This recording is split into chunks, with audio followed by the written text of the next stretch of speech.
Hi everyone, welcome back to Crochet Rocks. Tracy here, and in this video I'm going to show you how I've joined my squares together in my latest crochet along. You can also use this tutorial for any other blanket or any square joining that you need to do, but this time around, let me just bring this into focus.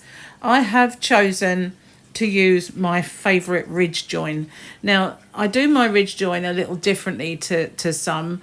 They usually, I've seen people do them with a UK double crochet, which is a single. I don't do it like that. I prefer this way because it's a much more even ridge from both sides, looks the same. So how I do this, I will get a whole length of my blanket, a whole width of my blanket, and I will sew them or crochet them in this case together in one strip. Just move my darning needle and scissors out of the way for a moment, and then I go ahead and do the next one. So with the blanket that I was making, if I had a light coloured square, then this one would be a dark square, and as I mentioned in the previous video. So if you haven't found the crochet along and you want to take part, then I will put a link in the description box, and at the end of this video it will pop up as well. So you will need a darning needle for the ends. I've already gone ahead and got rid of all of this one, but I'm going to show you on this particular strip. That's the word I'm looking for. So I've got 4 strips to join, 2 of each colour. Excuse me while I get comfortable. Now what we want to do is we want to have the right side facing and then the right side facing away, so they're back to back. This is the right side and this is the right side, and we can hold them just like this, just so that all of the corresponding stitches match up. So I've got my yarn and I'm going to leave a very long tail. I don't need to make a slip knot in it or anything. So just going to join it because I'm going to sew it straight away afterwards.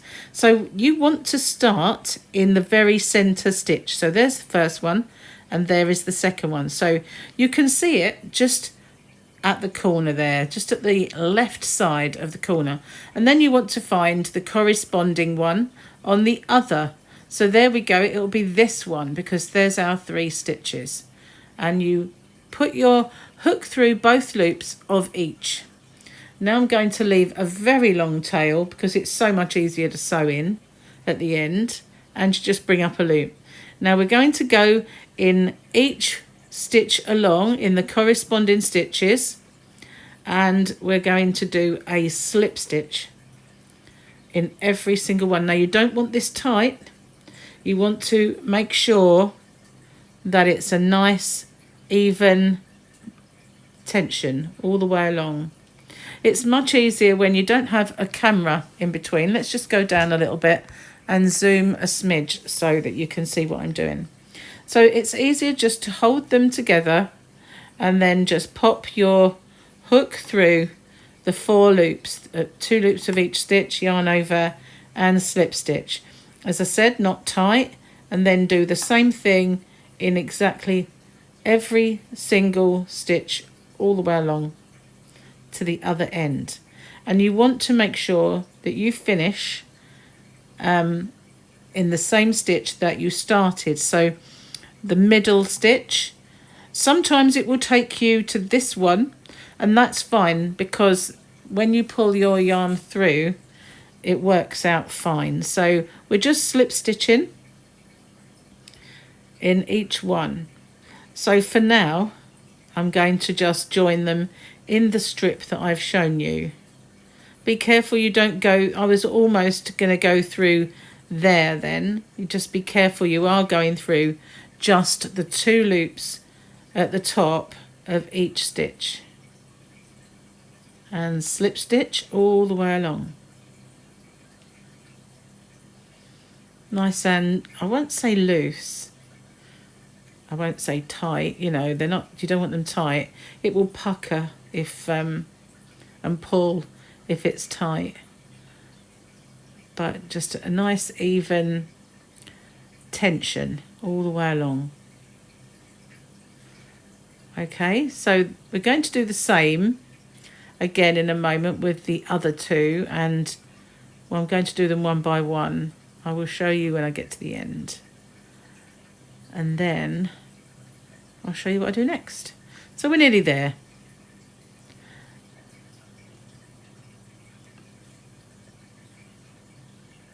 Okay, so this is the first one of our corner, which does seem to go through the middle one of the next, but don't worry if this one goes through the last one, because what we're going to do now is we're going to grab our scissors, leave a very long tail and cut, and then we're just going to pull this loop all the way through.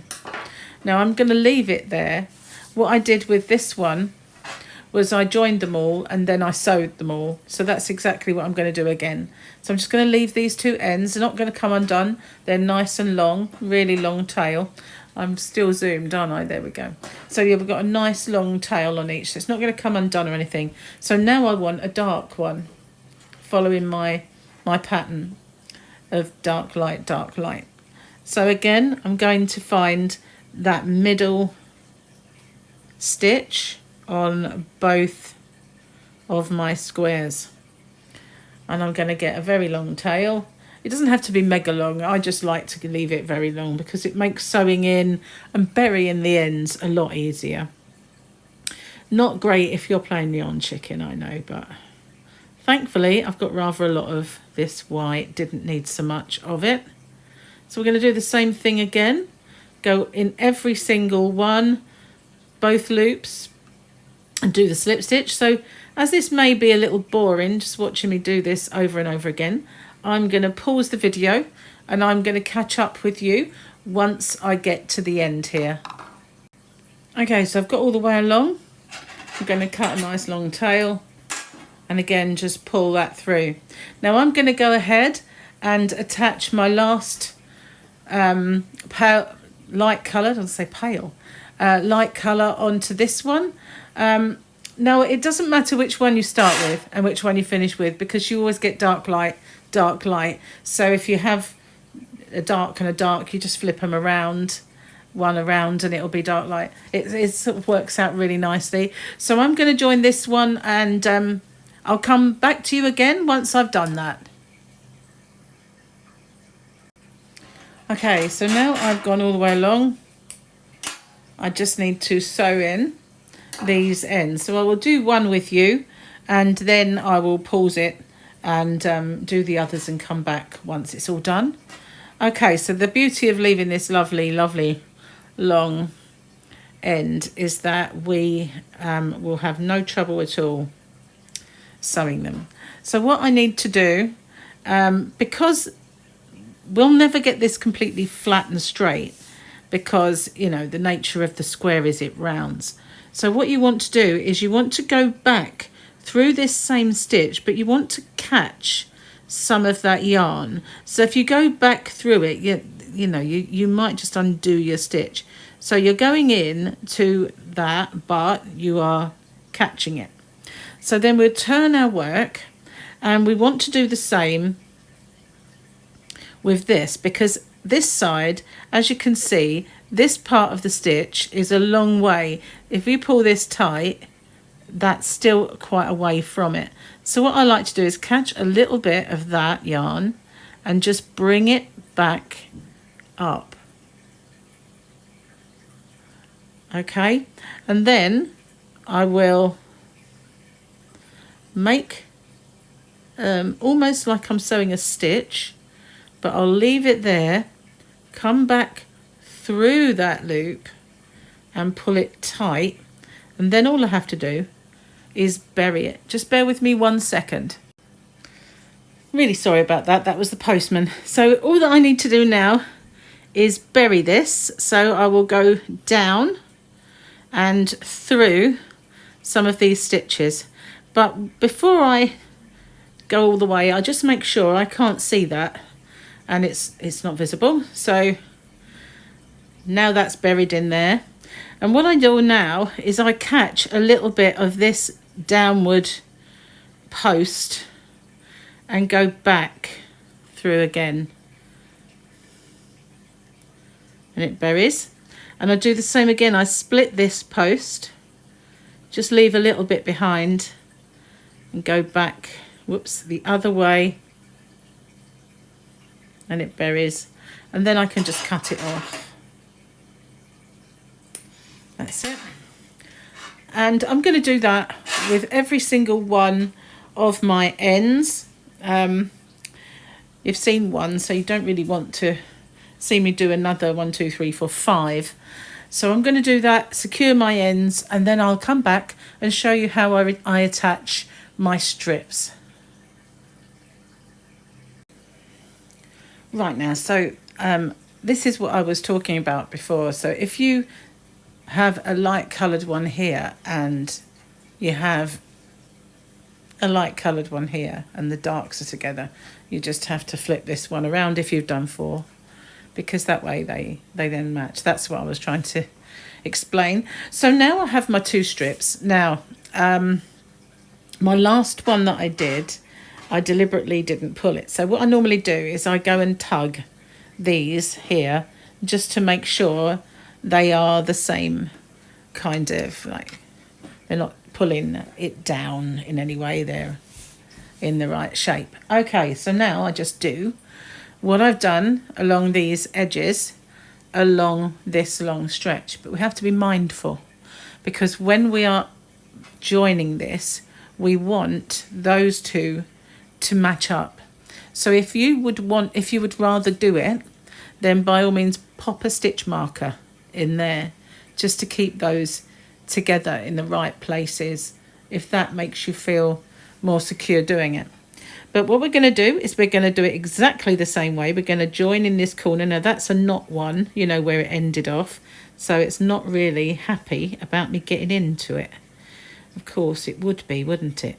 You know, I could just start the other end. It would be easier, but we need to get in there. Go in, there we go. It's not going to be as clean as I'd like, because funnily enough I have 2 knots together, but that one's easier. So I'm going to bring in, I'm going to knock my phone on the floor if I'm not careful.